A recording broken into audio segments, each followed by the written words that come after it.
Boa noite, gente. É com muita alegria que eu estou aqui com vocês. Meu nome é Andréa.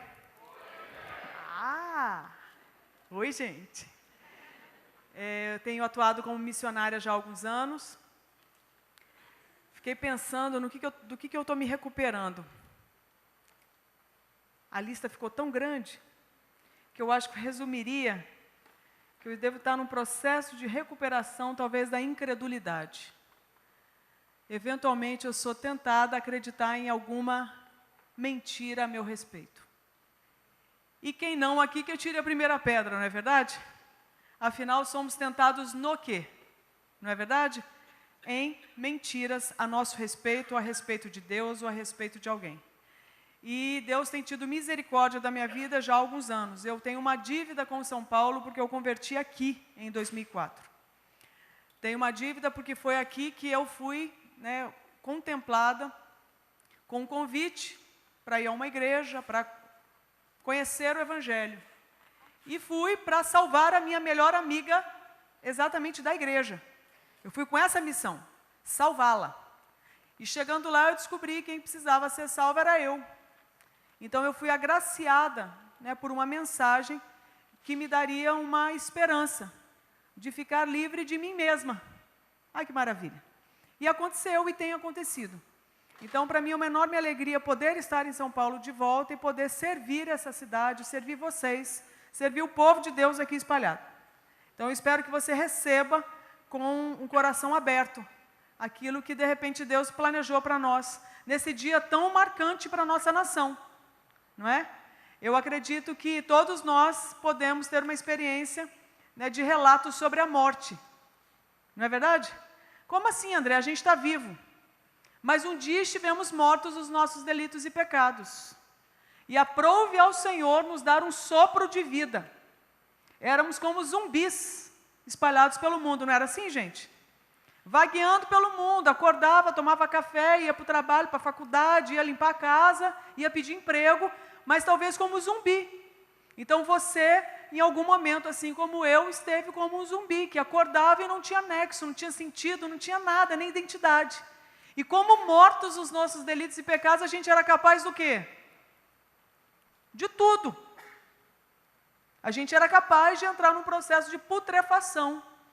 E por onde a gente passava, a gente deixava rastros de morte, não era assim? Ou só eu? Mais alguém? Mais alguém? Ah, que bom que eu não estava sozinha no clube.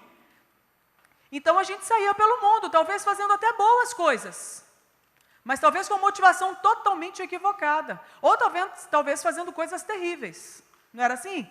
E aí Deus encontra a gente no meio da encruzilhada, e tem misericórdia da gente, nos apresenta uma nova aliança, uma nova oportunidade, um novo caminho, apresenta a vida, atende pelo nome de amor e nos envolve num laço de amor através da pessoa de Jesus Cristo. E aí nos dá uma nova oportunidade, da gente inclusive receber todas as oportunidades que a gente precisa quando a gente der as nossas vaciladas que eventualmente acontecem. E aí o que acontece é que a gente continua tocando o barco, só que sabendo que agora quem está no comando do barco é o Senhor Jesus Cristo. Isso faz toda a diferença nos dias de tempestade, não é assim? Nos dias de calmaria também. E a gente pode, então, ter um novo olhar sobre a existência. Eu faço parte de uma missão chamada Avalanche, que eu quero, inclusive, disponibilizar, se for possível, um vídeo para que você conheça um pouquinho mais. A gente, em 2004, começou essa missão em Vitória, no Espírito Santo, com o objetivo de capacitar cristãos para enfrentamento de problemáticas urbanas. Então, nós temos várias frentes de trabalho, dentre elas a sexualidade humana. Então, eu quero que, à medida que você assista ao vídeo, você, de repente, em algum outro momento, após aqui o nosso encontro, você, de repente, entre no nosso site, leia a respeito, ore sobre nós, ou até mesmo ouse em partir para a Vitória para fazer uma escola conosco, porque nós temos escolas das mais diversas. Talvez uma delas te interesse. Então, a gente costuma ter escola de sexualidade em janeiro, fevereiro a gente vai ter missões urbanas e aconselhamento em sexualidade. Depois a gente vai ter uma escola de imersão urbana de 2 meses. Em seguida, se eu não estiver enganado, eu não lembro a sequência. Mas a gente tem escola de fé, história política, de artes e comunicação. O ano que vem a gente deve estar lançando uma escola nova chamada Ecologia Humana, que vai juntar meio ambiente com vida saudável. Uma escola para grupos, que na verdade vai ser um grupo de estudo para líderes de ministério na área da sexualidade.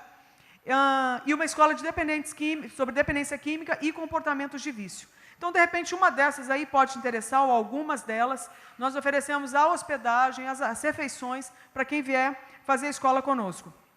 E nós, inclusive, temos pessoas aqui que já fizeram escola. Tem aqui, eu vi a Elisa ali, vamos rever você. E, de repente, elas podem até tirar dúvidas, se vocês quiserem, pode ser? Né? Que já são daqui e tudo mais. Então, eu quero liberar o vídeo, pode ser? Para que você conheça um pouquinho mais a nossa missão.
Muito legal. Acho que deu para ter uma ideia, mais ou menos, da dinâmica, como as coisas funcionam lá.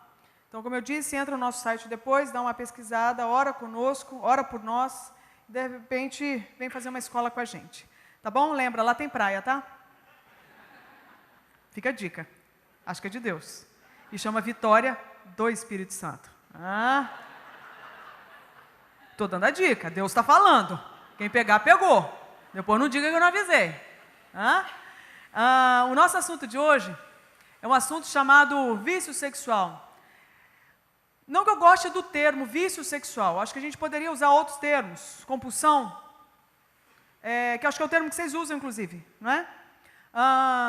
Mas eu estou usando a linguagem que normalmente as pessoas usam, para ficar mais acessível.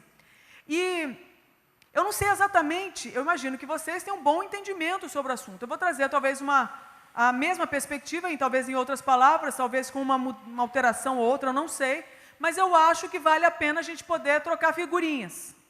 Porque assim, foi o tempo que essa questão dizia respeito somente ao pervertido lá fora, longe de nós. Foi o tempo que nós não tínhamos acesso a conteúdo pornográfico. Foi o tempo que a gente não lidava, não tinha contato direto, gratuito muitas vezes, sem até a gente planejar, com a questão da lascívia, com a questão da imoralidade, com relação à coisificação do ser humano. Foi o tempo. Então hoje nós vivemos num ambiente onde os rastros da imoralidade e da lascívia estão liberados. Você concorda comigo ou não? Para você vender calça jeans, você precisa do quê? Mostrar a calça jeans ou tirar a calça jeans? É impressionante, você vai ver um monte de grife expondo, fazendo campanha de outdoor, você não vê a roupa. Você vê um monte de modelo sem roupa. Aí você vê uma grife, você fica irado porque você não tem aquele corpo.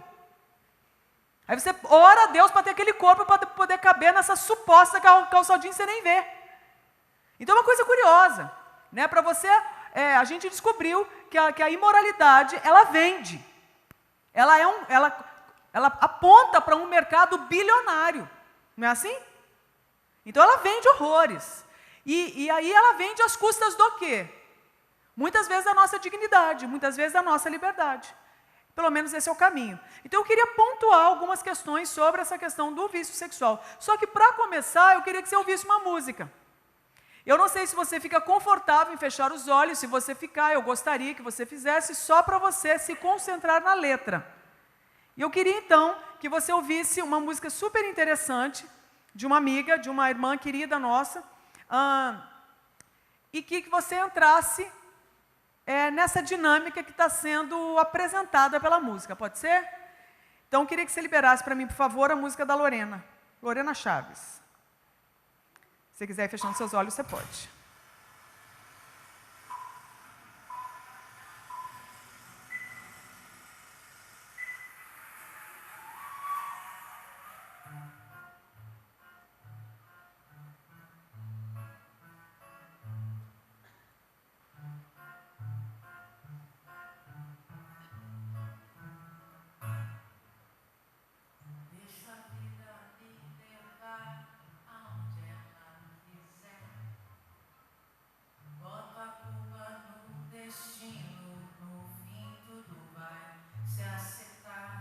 Se estou triste, abro um whisky, devo ter bom motivo. Se não tenho invento, hoje eu só quero me livrar.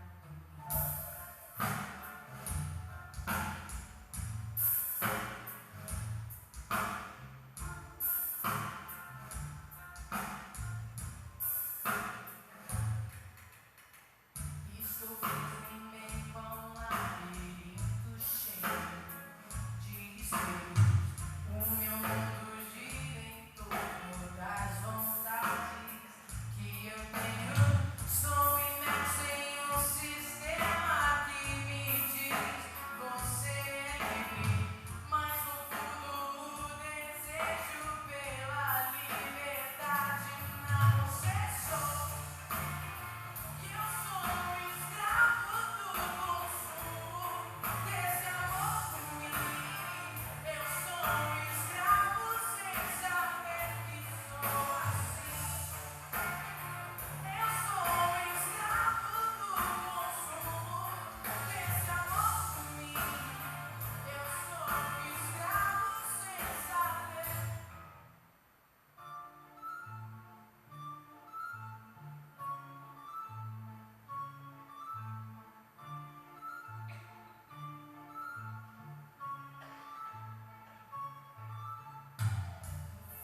Eu me cansei de me relacionar comigo.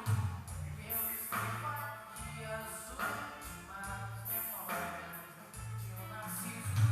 Vou procurar a paz que não se encontra em mim. Essa plenitude não se pode achar em alguém como eu. Que sou um escravo do consumo desse amor ruim. Eu sou um escravo sem saber que sou assim. Eu sou um escravo do consumo desse amor ruim. O amor não pode ser tão egoísta assim.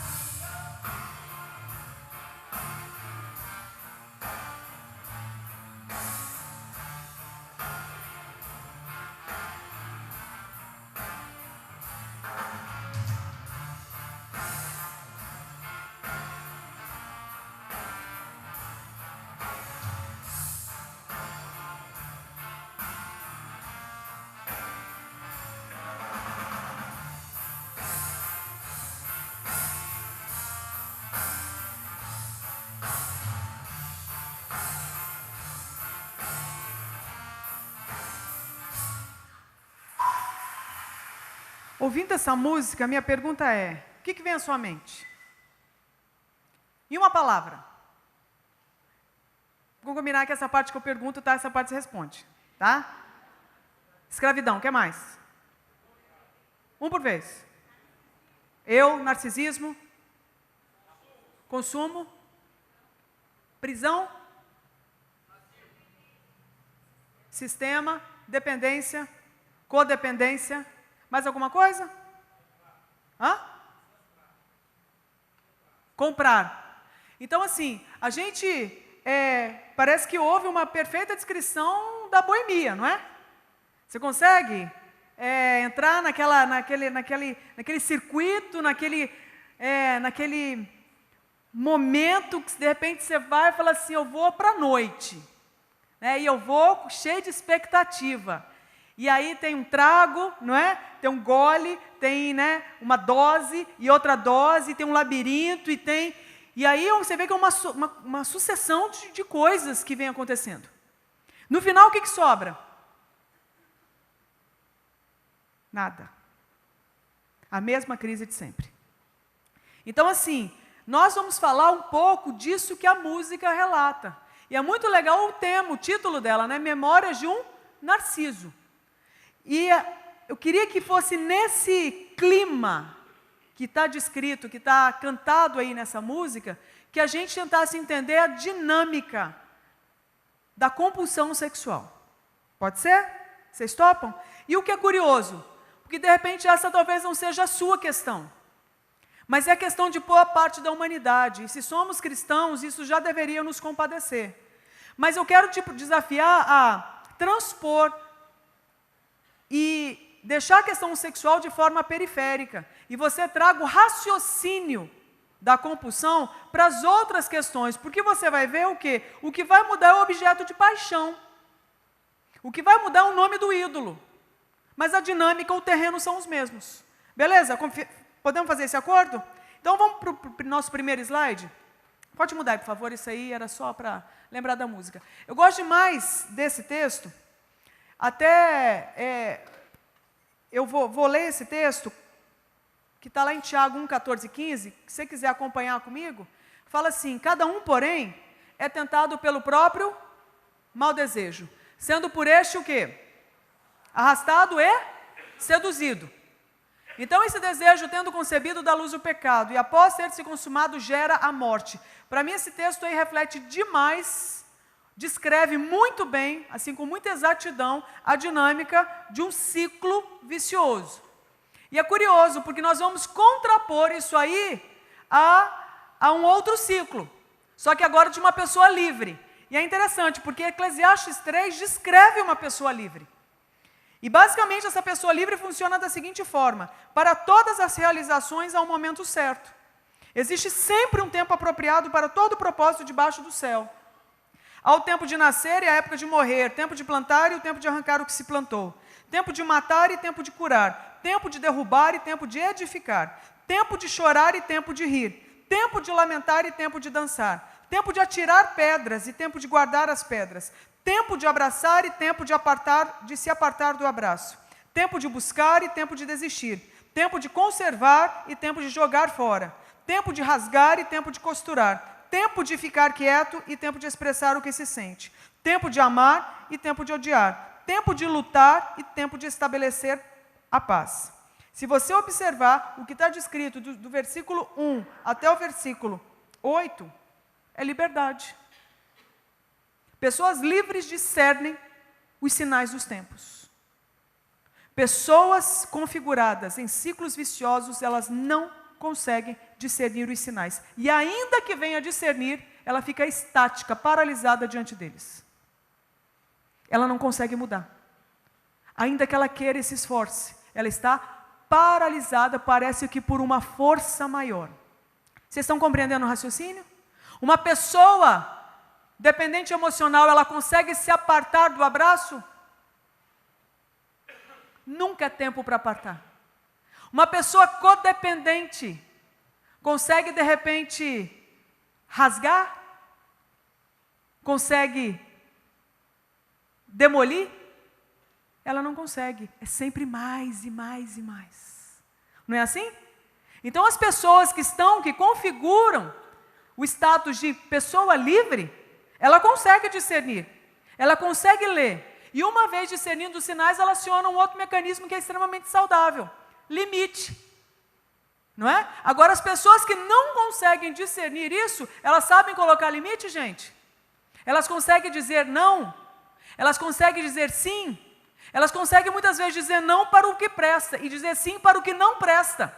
Também tem isso. Tem gente que sabe dizer não para aquilo que presta e consegue dizer sim para aquilo que não presta. Então não adianta só dizer sim e não. Nós temos que inserir o tempo de dizer o sim e dizer o não.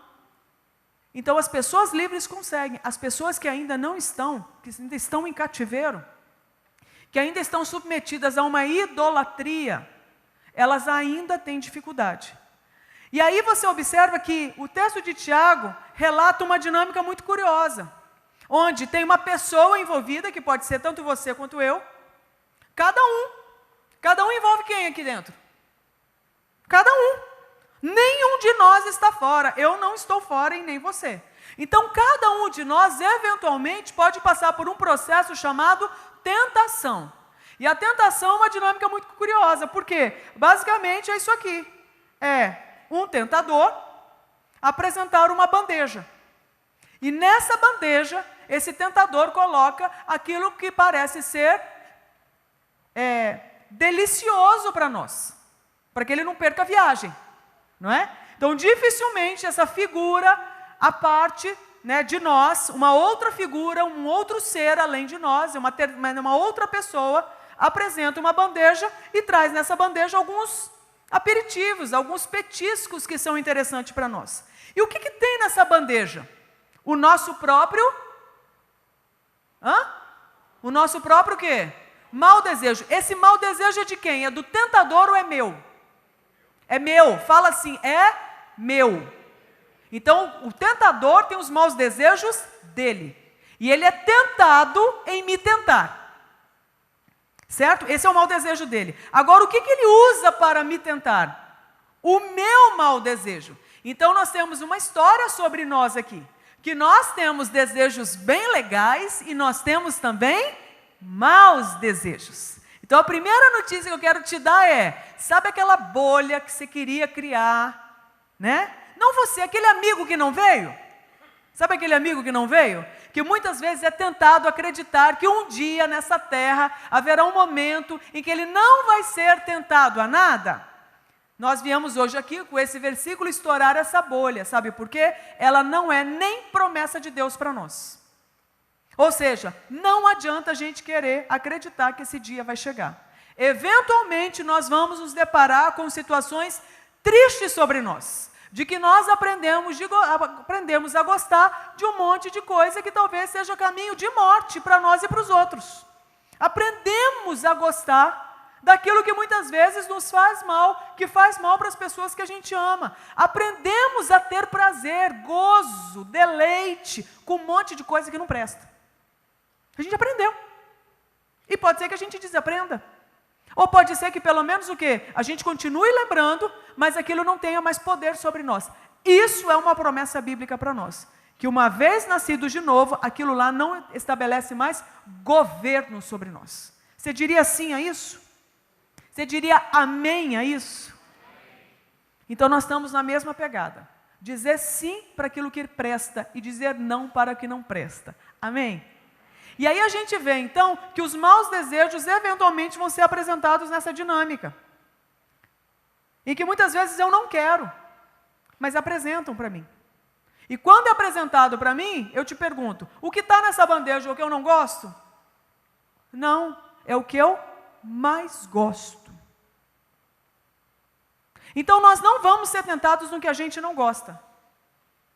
Eu sempre dou um exemplo bem bobo, tá? Vou repetir aqui. Dificilmente, mas há exceções, porque o ser humano ele é bom para criar exceção, né? Dificilmente alguém vai ser tentado a acordar 3 da manhã para lavar a louça. Os codependentes não valem, tá? Eles não contam, né? Porque eles vão ser tentados a acordar 3 da manhã para lavar a louça. Mas em geral, as pessoas que não é verdade? Que não vão integrar esse grupinho, né, perfeitinho, não é verdade? Eles não vão ser tentados a acordar 3 da manhã para lavar a louça. Vão ser tentados? Vão ser tentados ao quê? Não acordar 3 da manhã, e muito menos quando acordarem ao quê? A lavar a tal da louça. Porque a gente dificilmente, raramente é tentado a fazer o que a gente não gosta. A gente é tentado naquilo que a gente gosta, porque a gente descobriu que aquilo ali dá um trocinho gostoso, chamado prazer. E nós somos um povo que foi criado para ter prazer. Baseado no que eu falo isso? Ora, Deus cria Adão e leva Adão para um lugar chamado o quê? Inferno. Chamado o quê? Éden, que significa o quê? Lugar de delícias.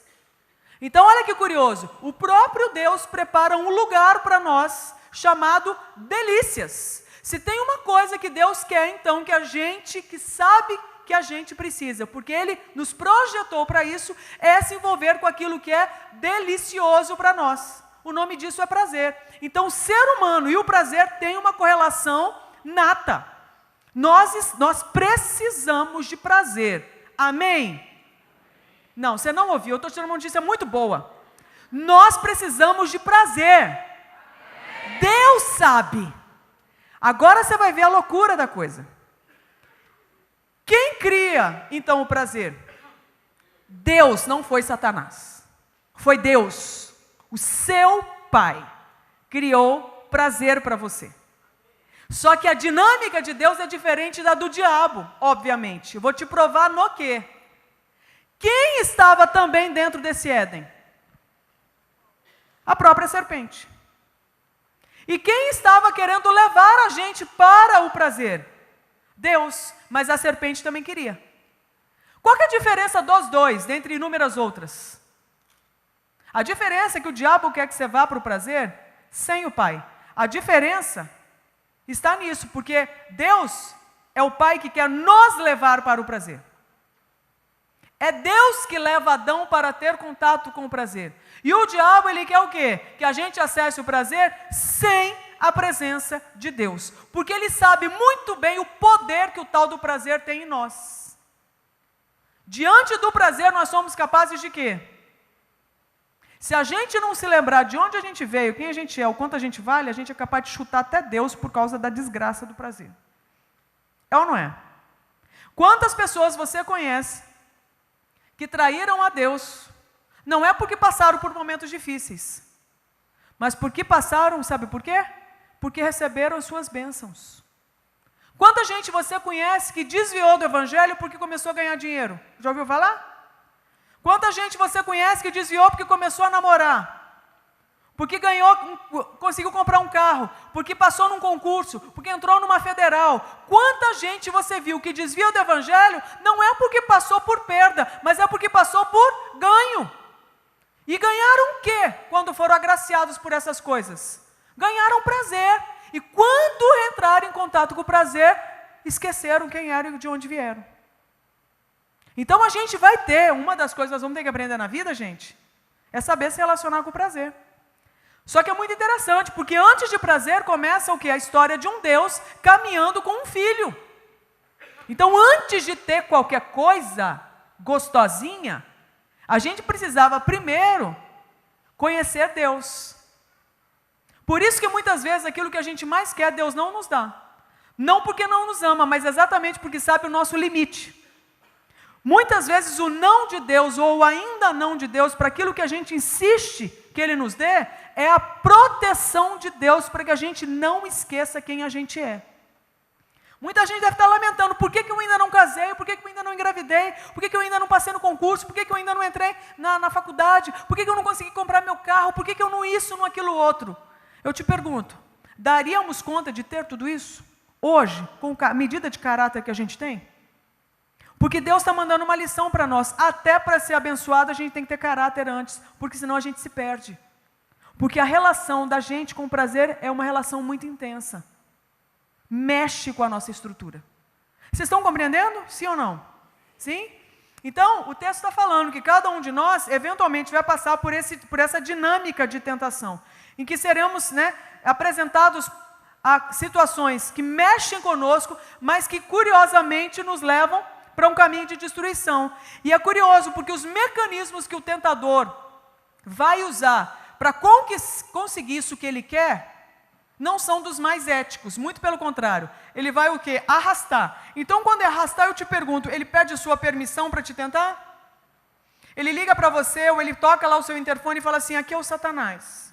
Eu vim aqui pedir permissão para ver se você me autoriza a entrar na sua vida através da tentação. Não, a figura dele é como se fosse de um ladrão, que não pede permissão para. Por quê? Porque ele não tem compromisso com a ética. Ele não tem compromisso com o amor. Ele não tem compromisso com o respeito. Ele rompeu com o amor. Ele rompeu com a pessoa chamada amor. Então ele não tem compromisso, mas ele tem alvos. E os alvos dele são descritos na Bíblia. Primeiro, roubar. Segundo, matar. Mas não é suficiente te roubar e te matar. A obra dele só encerra o dia que ele consegue finalmente te destruir. Porque morto Deus ressuscita. Agora aquilo que não existe mais, aquilo que não tem mais como, já era. Então ele é muito claro naquilo que ele quer: roubar, matar e destruir. Mas o que você vai observar? Então que ele começa arrastando, ou seja, ele começa invadindo a sua vida, tentando, te convencer de alguma forma que você não vai conseguir ficar sem aquilo que ele está propondo na bandeja. Em geral, a dinâmica é essa. Em que situação ele chega? Quando você tem áreas de vulnerabilidade. A nossa vulnerabilidade parece que exala um perfuminho no mundo espiritual que atrai as trevas. E aí essas trevas chegam e oferecem o quê? A única arma que eles têm: a mentira. Então na bandeja tem o quê? Itens recheados de prazer, mas todos fundamentados na mentira. E apresentam para você em que situação? Na situação que aparentemente você está vulnerável. Em geral, somos tentados nesse ambiente aqui?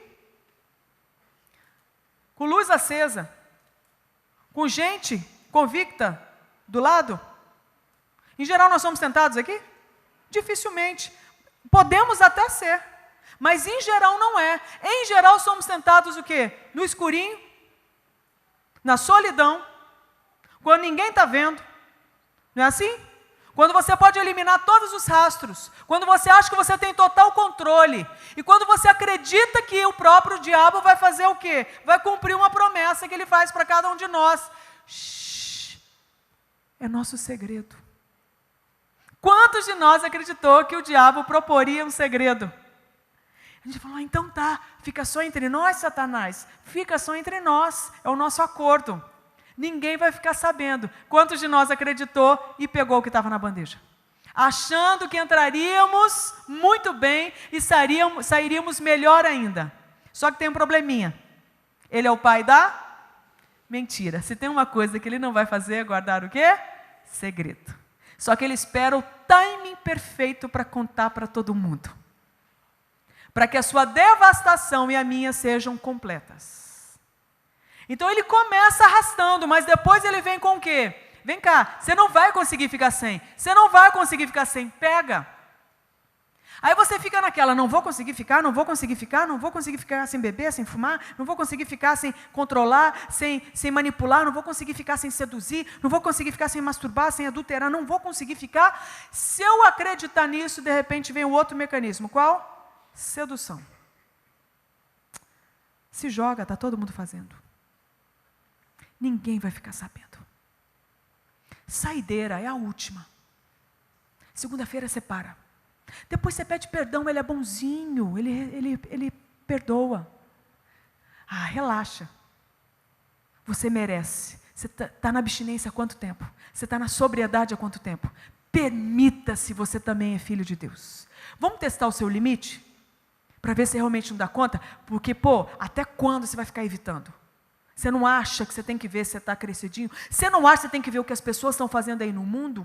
Para inclusive você se identificar com elas? São mentiras. Ainda bem aqui que ninguém nunca ouviu, só eu. Estou aqui confessando para os irmãos, para as irmãs. Então ele vem o quê? E propõe o quê? Exatamente esse monte de sedução. Então esse desejo, quando concebido, ele dá luz ao pecado. Ali tem uma vírgula, um ponto final. Uma vírgula. Por que a gente não acredita mais no resto, então? A gente não acredita mais o resto, especialmente quando o assunto é sexo. Se eu te falar a palavra cocaína, pedra de crack, heroína, o que vem à sua mente? Morte. Se eu te falar a palavra sexo, o que vem à sua mente? Prazer. Nós não correlacionamos mais sexo à morte. Eu fiz esse teste uma vez numa escola pública, lá no Espírito Santo. Perguntei para alunos de 5, 6 anos até 13, 14. Quando eu falo a palavra sexo, o que vem à mente de vocês? Eu vou assim trazer, a palavra santa, pura e casta.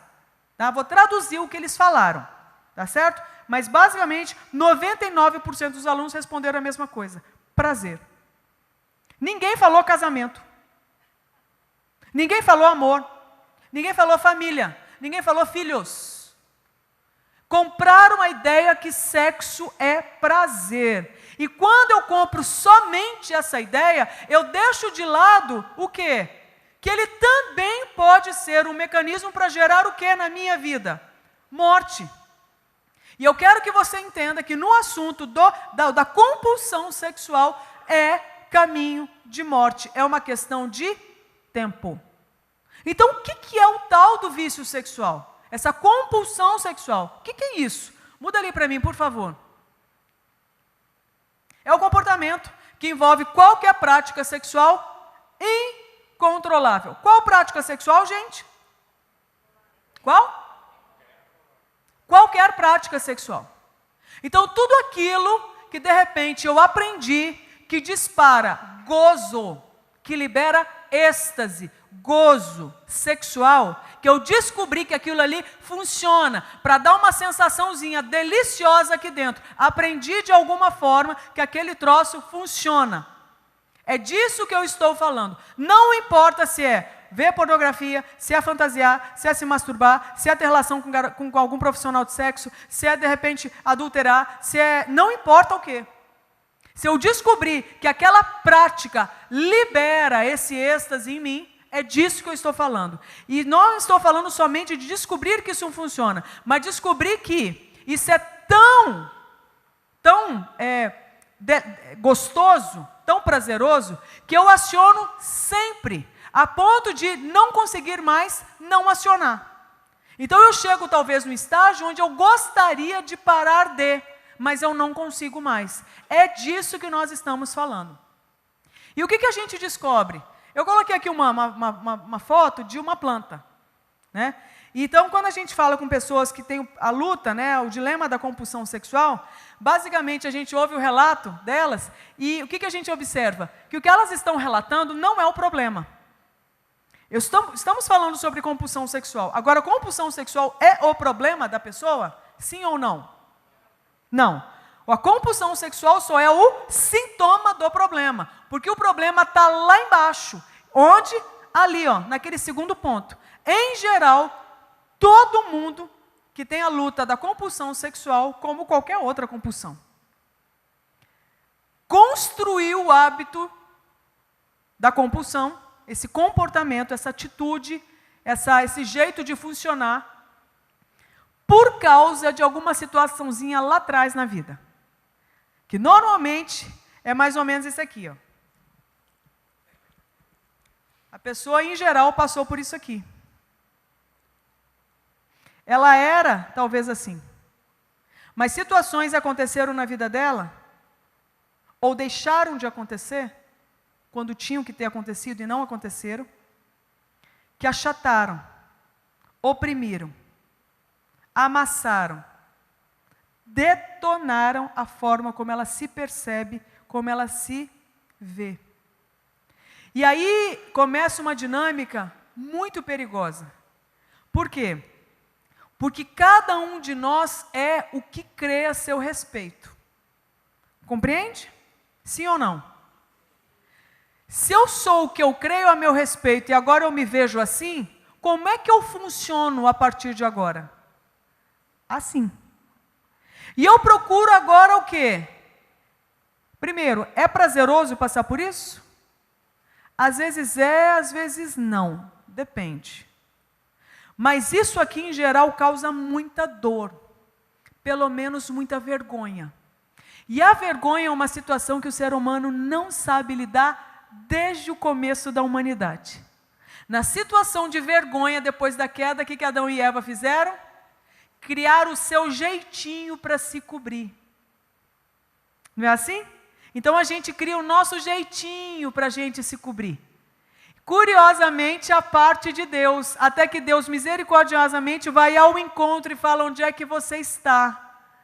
E Ele desnuda aquele ser humano e reveste aquele ser humano, de um jeito que ele possa se proteger, realmente, com a ajuda de Deus. Provavelmente é isso que Deus está querendo fazer com cada um de nós. E vir ao nosso encontro, nos desnudar das nossas falsas identidades e nos recompor de uma verdadeira que funcione a nosso favor e não mais contra nós e os outros.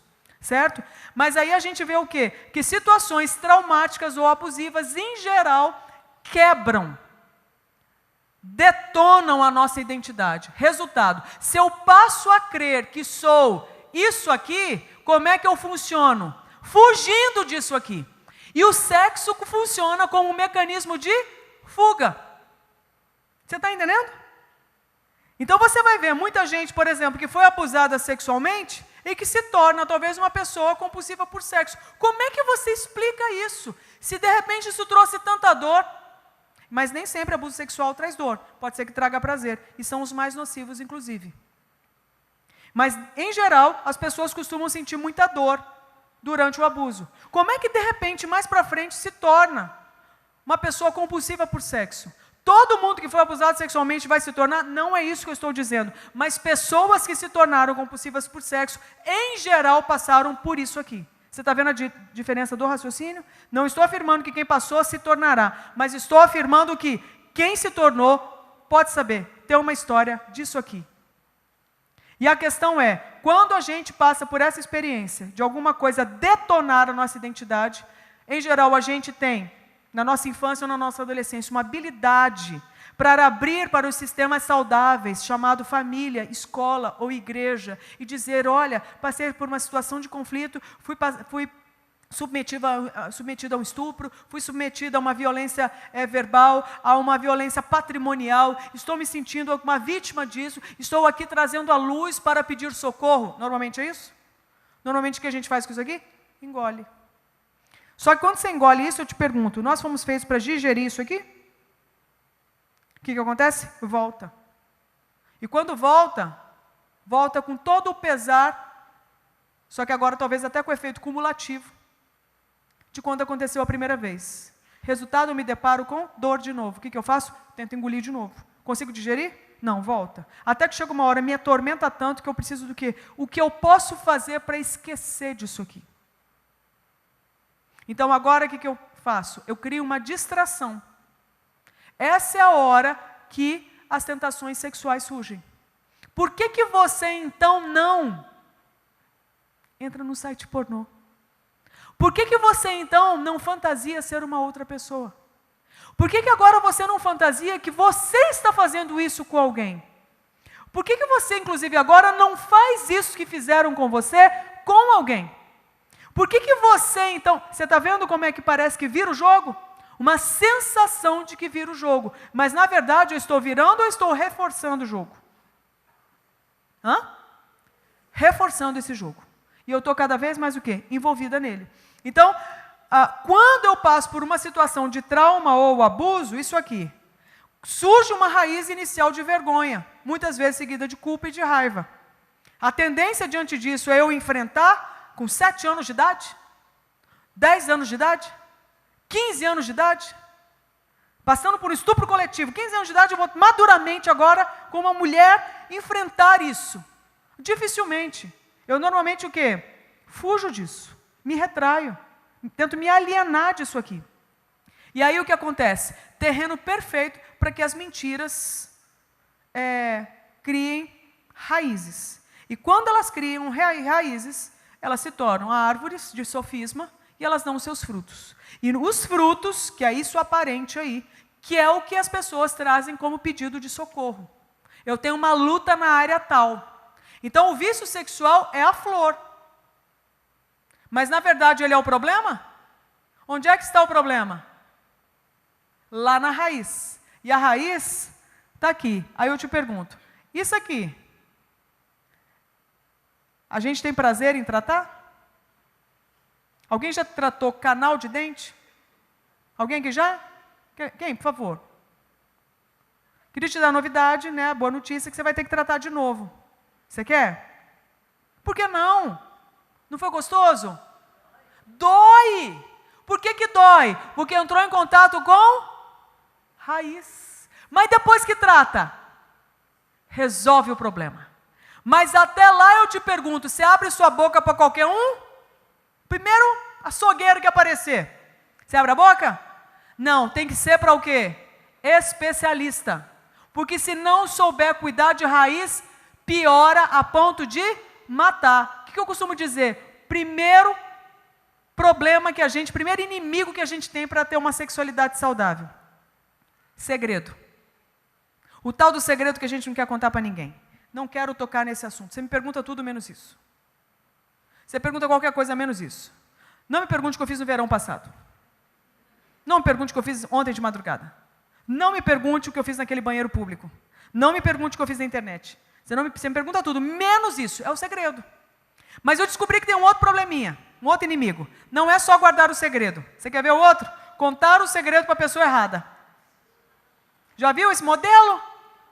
Esse modelo de quê? Você abre a sua boca, como se fosse a sua intimidade, certo? Trazendo a ilustração do canal, a sua intimidade, onde nós temos um problema aparente, mas que por trás existe uma raiz que tem que ser o quê? Tratada. Se a pessoa não souber dimensionar isso, o que ela faz com você? Destrói você a ponto de você poder morrer com uma infecção. Então não adianta você abrir aleatoriamente, tem que ser para pessoas o quê? Estratégicas, para que possam te dar suporte no seu processo de restauração. Amém, gente? Claro até aqui? Então ficou claro o que é o vício sexual? A compulsão sexual? Que esse comportamento repetitivo de fuga pelo sexo. Eu vou lá porque eu descubro que fazer aquilo me dá um prazer. Mas aquele prazer, na verdade, eu preciso para esquecer alguma questãozinha que eu não quero entrar em contato. Ficou claro? Isso cria parece que vida própria, porque ainda que eu queira parar agora, eu não consigo. Então parece que cria o quê? Um outro governo sobre mim. E isso é desesperador, porque ainda que você queira, você não consegue. Eu vou te dar um exemplo na prática do que funciona. Você imagina uma pessoa que está pegando o ônibus para ir para o trabalho. Foi. Na volta, o indivíduo trabalhou o dia inteiro. Então, quando ele fecha o trabalho dele, a empresa dele, ele está querendo o quê? Voltar para casa. Essa é a ideia do que ele tem. Ele quer voltar para casa. Aí ele pega o quê? O ônibus para voltar para casa. Só que enquanto ele está no ônibus, ele está ali pendurado, ele vê o quê? Que um cara, está ali segurando, né? Um cara, né? De repente dá uma olhada para ele. No caso de uma pessoa, estou descrevendo relato de uma pessoa, de um aconselhado meu, viciado em sexo com homens, certo? Então, na hora que ele está ali segurando, né? Ele está ali segurando e tal, ele observa que um rapaz deu uma encarada. Até aí. Só que, de repente, o rapaz passa e, de repente, esfrega nele.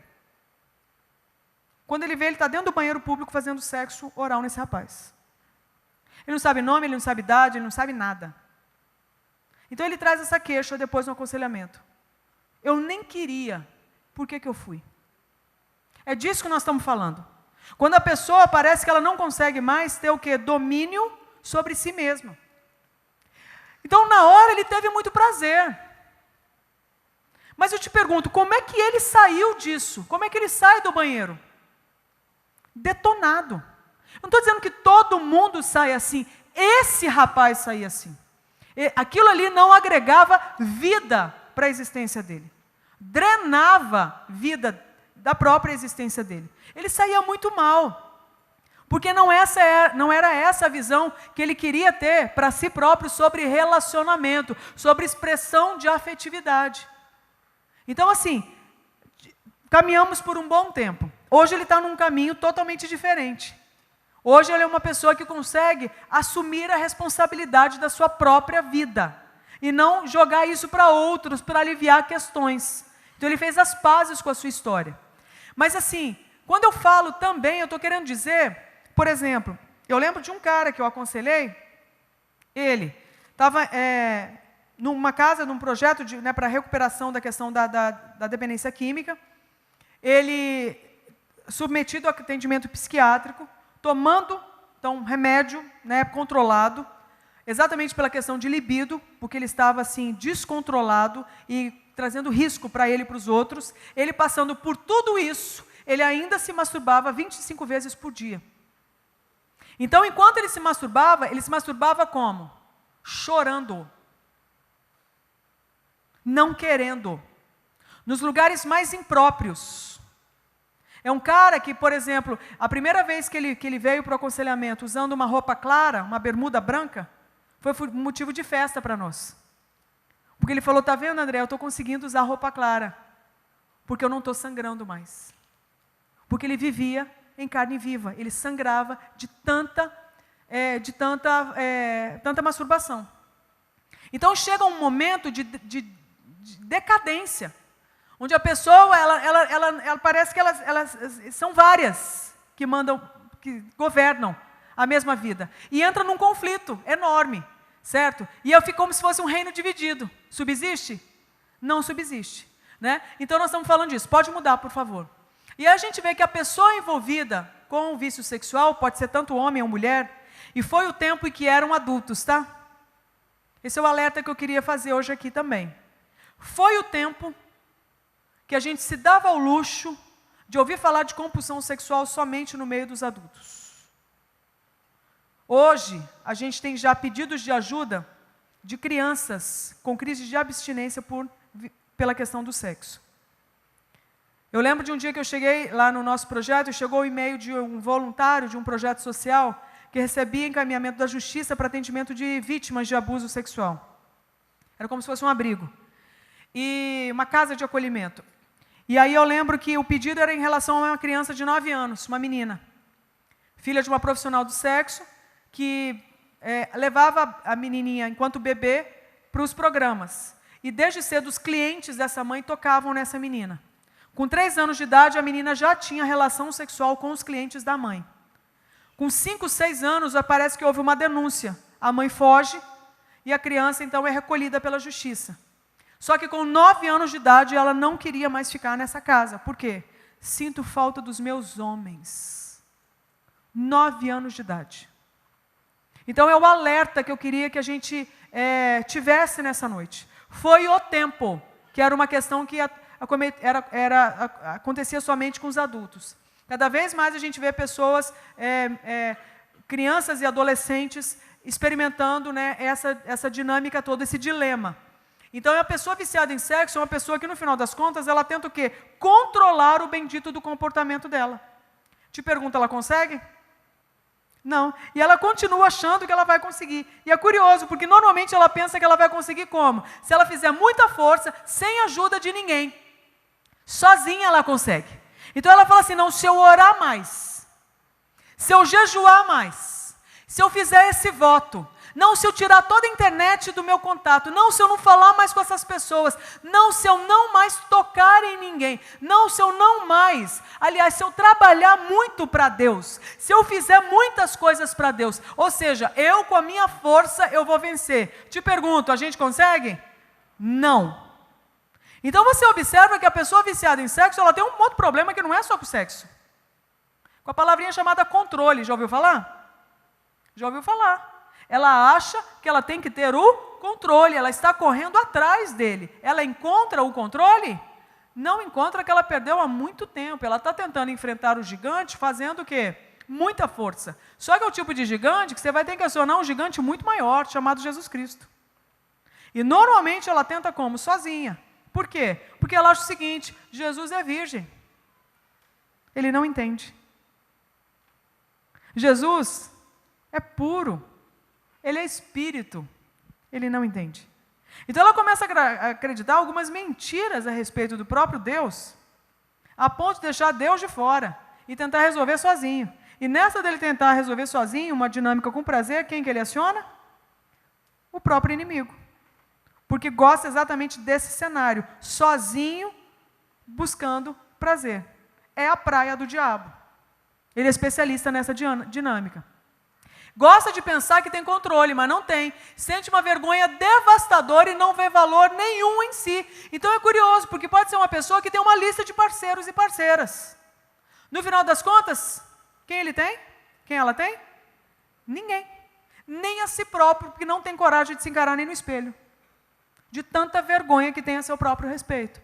No final, se torna uma pessoa solitária, isolada, a ponto de ter a convicção de que ninguém realmente ou conhece ou a conhece de verdade. Claro, porque se eu mostrar quem está por trás da máscara, ninguém vai me amar. Essa é a mentira que a pessoa acredita. Então, o que ela faz? Mantém a máscara.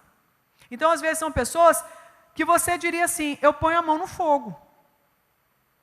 Podem ser, inclusive, as pessoas mais o quê? Mais santarronas que você conhece. Em geral, são as pessoas mais moralistas. São as pessoas que mais se escandalizam quando alguém tem uma queda sexual. Já notaram? Aliás, os escândalos sexuais adoram acontecer em que tipo de estrutura? Religiosa. Quanto mais repressor, mais tentador é para a imoralidade sexual. Então, assim, vou te dar uma dica. Na hora que você encontrar um moralista de plantão, eis que te digo, meu servo. Eis que te digo, olha o mistério. Ali tem. É uma questão de tempo. Ainda está na zona do segredo. Uma hora o diabo trai e conta para todo mundo, até transformar num escândalo. Por isso que a gente escandaliza. Por isso que o mundo escandaliza. E tem que sempre fazer uma notícia. Pastor evangélico. Padre católico. Já reparou? Associa exatamente a questão espiritual, porque elas são o quê? Contraditórias. Mas por que elas acontecem? Por causa da estrutura o quê? Legalista, religiosa, repressora. Então, religiosidade não é pré-requisito para a santidade. Aliás, é o quê? São contraditórios. Quanto mais religioso, você pode saber, mais imoral a pessoa vai tender a ser. É uma questão de tempo. Tempo. Pode mudar ali, por favor. Então, a gente vê essa dinâmica, né? Então, passamos por, de repente, uma situação de dor. E o que eu faço com a dor?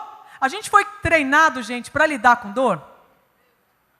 Aliás, quando você era criança, vamos fazer uma viagem no tempo? Quando você era criança, prometeram te dar uma coisa, não te deram. Você sentiu o quê? Dor. Na hora que você chorou, o que falaram? Shhh, engole esse choro, vai para o seu quarto. Se era homem, então era o quê? Shhh, vira homem. Não é assim? Parecendo uma bichinha, uma menininha chorando. Não era assim? Resultado, o que os homens em geral entenderam sobre emoção? Elas são sinais de fraqueza. Aí você quer o quê? Que esse homem seja um bom marido e um bom pai. De que jeito? Ele está desconectado de emoção. Desconectado. Ele vai gerar que tipos de filhos? Ele vai gerar que tipo de mulher? Concorda? Então assim, não sabe lidar. Não sabemos lidar. É uma pena o que nós temos feito com os homens. E às vezes, o que surge? Então as mulheres estão super bem, elas acessam o emocional, mas também fazem o que com aquilo que elas acessam? Muitas vezes botam um monte de frufru e não resolve. Não é assim? Um monte de coisinha, de lacinho, florzinha, e não resolve. Então a gente assim, se tornou muito refém das nossas emoções. A gente não sabe lidar com algumas delas. Por isso que a gente foge. Aí a pornografia aparece como um grande atalho. Porque quando eu vejo a pornografia, e o que eu chamo de pornografia? Tudo que foi feito para excitar você. Porque uma vez excitando, você desconecta disso. Você aciona uma outra questão. Você fecha esse compartimento e você aciona outro. Então assim, eu estou ansioso, então eu vou ver revista pornô. Eu estou irado, então eu vou ver um filme pornô. Não, eu estou carente, não, vou sair com uma garota de programa. Então assim, por que você aciona? Porque de repente você acha o quê? Que a pornografia tem todo um símbolo, e símbolo tem tudo a ver com compulsão. Você quer entender a compulsão? Entenda o que ela simboliza. Enquanto você não entender o que ela simboliza, você não vai conseguir derrotá-la. O símbolo da compulsão é importante. O símbolo da pornografia. Para muita gente, quando que a pessoa vai ver pornografia? Porque quer sexo? Não é nem porque quer sexo, é porque está se sentindo só. É porque está carente. é porque está se sentindo ansioso, é porque está se sentindo frustrado, é porque está preocupado. Então, quando se depara com uma outra realidade, o corpo de outro, a nudez de outro, dá a sensação de que eu não sou mais nem essa pessoa aqui, eu desconecto de mim mesma. E eu começo agora o quê? Não só ver, mas eu começo a fantasiar. E a fantasia é o sinal que o cérebro precisa para excitar a gente. Porque aquilo que você vê está fora de você, não está ali fora. Você viu. Como é que isso aí vai entrar em você? Pode até entrar porque você viu, mas como é que permanece em você e surte algum efeito? Você vai ter que liberar um mecanismo chamado fantasia. E fantasia sexual, gente, não é roupinha de enfermeiro, de mecânico, não é disso que eu estou falando. Isso aí faz parte do jogo, dependendo do caso, do fetiche de alguns. Mas o que eu estou dizendo é o quê? Fantasia sexual como um mecanismo de você canalizar energia, pensamento. Eu escolho pensar sobre isso, escolho me envolver com esse tipo de pensamento. Resultado, quando eu começo a fantasiar, o que o cérebro entende? Se a dona dos desejos liberou o sinal que teremos o quê? Sexo. A fantasia é o sinal. Se você não fantasiar, você não vai ser disparado para a masturbação. Agora, se você fantasiar, o que o corpo entendeu? Corpo, prepare-se, teremos sexo. Resultado, o que estava aqui, vem o quê? Rasgando como o quê? Excitação.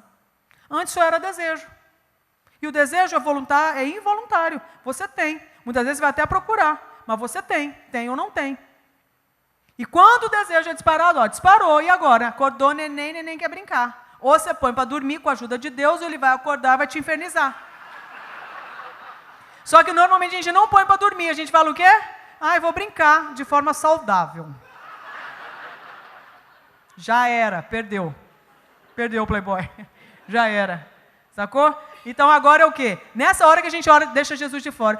Neném acordou. É o quê? Desejo. Desejo acordou. Não, estou com uma vontade. Estou com vontade de ir lá no monte orar. Sei. Você quer orar no monte. E aí o que acontece? Nessa hora eu falo que Jesus sai de cena porque o bicho está pegando. O senhor é virgem, puro e casto. O senhor não vai entender. Sai do banheiro, sai daqui do quarto, sai daqui desse carro, sai daqui, sai daqui da minha cama, sai daqui, Jesus, porque o bicho vai pegar. Então vamos entender aqui, com o Satanás, com a pombagira, entendeu? Vou entender com quem quer que seja, se quiser dar demônio, nome aí para demônio e tal, mas eu estou brincando. Mas o que eu quero dizer é o quê? Eu vou aqui resolver sozinho. E nessa de resolver sozinho, é o caminho da nossa destruição. Porque era a única pessoa que tinha poder para enfrentar essa paixão. E a gente deixa de fora. Os religiosos caem aí. Porque eles entram em luta dizendo o quê? Eu não devia nem pensar nisso. Quando Deus está falando assim, eventualmente você vai pensar. Mas não é porque você pensou que você tem que cair. Do mesmo jeito que pensa, você não deixa isso te dominar. Do mesmo jeito que você pensa, você fala assim, a bandeja mexe comigo, mas eu escolho não, pela graça de Deus. E Ele promete, eu vou te dar um escape. O problema é que a gente duvida e a gente fica e pega a bandeja. Resultado, quando pega, acordou, quando acordou, quer brincar. E quando quiser brincar, normalmente vai ser através da masturbação. Masturba e tem orgasmo. Vai ter. Então deixa eu te dizer, orgasmo não é sinal de Deus, amém? Não entenderam? Orgasmo não é um sinal da bênção de Deus, amém? Não entendeu? Vou te dizer. Não é porque você está excitado ou teve orgasmo que é um sinal de Deus, do tipo, nossa, gozei. É um sinal da bênção de Deus. Não, é um sinal de que o seu corpo foi bem tocado. Você está entendendo o que eu estou querendo dizer? Muita gente acha o quê? Olha, eu senti uma coisa aqui, é um sinal. É um sinal que você está excitado, mais nada. Não vem me dizer que porque você sentiu aqui é um sinal de Deus. Não é. É um sinal de que alguma coisa mexeu com você e funcionou aqui. Mas nem por isso é um sinal de Deus. Você está entendendo? Que é mais claro que isso não dá, né? Só a gente tirar a roupa aqui, que não é o caso. Né? Não precisa. Você entendeu. Creia. Então agora você vai acionar fé. Creia no que eu estou te dizendo. Orgasmo não é sinal da bênção de Deus. Se você olhar, inclusive, em Gênesis, não era o orgasmo sinal da bênção de Deus. Deus se viu naqueles dois. E Deus falou, é muito bom. Porque Deus se viu na conduta dos dois. Não foi no gozo dos dois. E às vezes a gente acha que porque a gente tem prazer, bom demais para não ser verdade, para não ser de Deus. E muitas vezes não é de Deus. Aliás, nós somos tentados nas nossas paixões. O que as paixões fazem em nós? Algo muito bom, gostoso. Estou dizendo bom no sentido de gostoso, não estou dizendo bom no sentido de bondade. Estou falando no sinal de deleite, de gozo. Então, gozo não é parâmetro para a vontade de Deus. Muitas vezes é parâmetro para o quê? Pecado. Mas não estou dizendo que a vontade de Deus ela também não seja prazerosa. Ela é, mas ela não é só isso. Vocês estão compreendendo o raciocínio, gente? Sim ou não? Sim? Beleza. Então, aciona a masturbação e depois da masturbação o que acontece? Resolveu o problema? Não, olha quem está dentro de mim. Continua do mesmo jeito. Das duas, uma. Ou eu encaro isso, ou então eu repito. E quando eu repito, para fugir disso, começa o balaio de gato. Porque agora acionou uma teia. Entendeu? Uma teia. Está claro até aqui? Vamos dar um intervalinho de 5 minutos? Pode ser? É isso? Intervalo de 5 minutos e aí a gente volta para a gente entrar nos ciclos do vício sexual. Vocês voltam, né, gente? Olha lá, hein? Vou estar aqui. Muito bem, queridos. Olha, vai ser difícil sair daqui, né? Mas, então, vou deixar... nós não temos que fazer nada, na verdade. Os líderes eles têm que ir para a sala. Porque se nós temos aqui... Coloca, por favor, Dani, os nossos grupos de apoio. Em primeiro lugar, eu quero dizer que você está aqui pela primeira vez. É muito bom que você está com a gente, tá bom? Ela falou uma coisa muito interessante. Uma das regras que nós temos é que o anonimato e confidencialidade, o que é compartilhado no grupo, fica no grupo. Quando ela falou sobre o confessar, nós pensamos um pouco sobre a dificuldade que nós temos sobre o confessar, porque nós não sabemos se é seguro ou não. Pois eu asseguro para você que nos nossos grupos a confidencialidade é algo de muita importância. E nós tivemos 2 casos de pessoas que foram convidadas a não partilhar nos grupos mais, porque nós descobrimos que elas partilharam o que aconteceu lá dentro. 2 casos em 10 anos. Então, nós queremos assegurar que essa confidencialidade, ela é básica no nosso Celebrando, tá bom? Se você está aqui pela primeira vez, você não vai para grupo nenhum, mas nós temos aqui os nossos grupos de apoio, nós temos total de 16 grupos, e eu queria dizer que as pessoas que querem ir para os seus grupos, fiquem à vontade, por favor, o seu líder vai estar lá, tá bom? Se não tiver, fala comigo depois, que esse líder vai ter uma conversinha assim, né, comigo. Então, fiquem à vontade. Vamos ficar em pé enquanto isso? Vamos ficar em pé. Antes de sair para o grupo, ou se já saiu, tudo bem, troca um abraço com quem está perto de você. Somos uma família aqui, e é tão precioso termos esse tempo juntos. Se você não quiser abraço, é só você sentar que a gente não te abraça. Aí você que já está em pé, quer ir para o seu grupo, vai para o seu grupo tranquilo, em paz.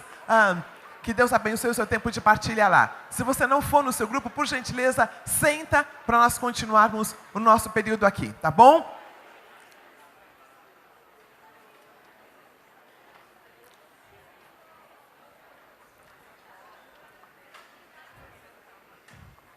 Se você está aqui pela primeira vez, quando nós voltamos aqui na semana que vem, nós vamos ter o grupo da Conexão, tá bom? E você vai estar para o grupo da Conexão para conhecer um pouquinho melhor o programa. Quem está indo para os grupos, vai rapidinho, por favor, por causa do nosso tempo, tá bom?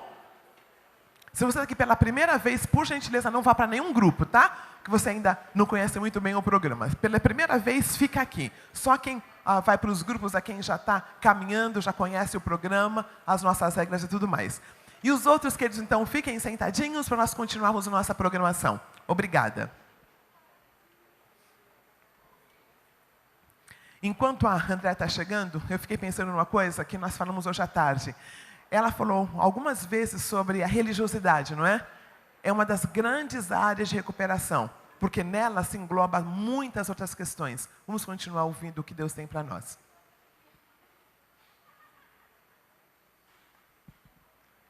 Ok.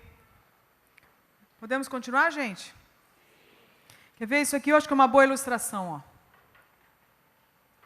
Quando a gente nasce assim, ó, fechadinho. Então, eu quero que você imagine aqui o desejo. O desejo está onde? Está aqui, ó. O desejo não está em pênis, vagina, ânus, clitóris, mamilo, não. Está aqui, ó.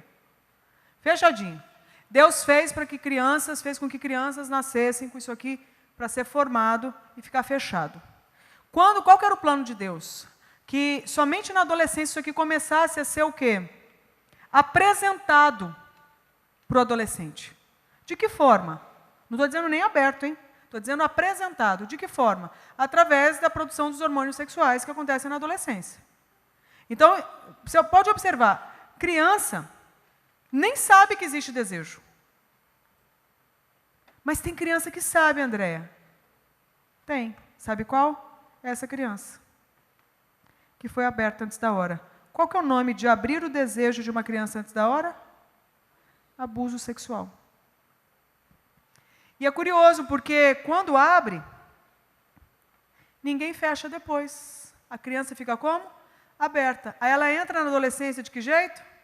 Assim. Então, na infância, ela já começa a fazer brincadeirinhas. Quando ela entra na adolescência, então, sem hormônio sexual sendo produzido, ela já está brincando. Você imagina quando começar a produzir, o que ela vai virar?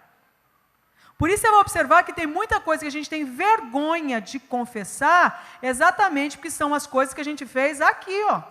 Ou que fizeram conosco, ou que a gente acabou fazendo em outros. Então, dá muito o quê? Vergonha. Aí a gente acha que ninguém vai dar conta de ouvir. Então, a gente guarda o segredo. Só que são coisas que ficam martelando na nossa cabeça.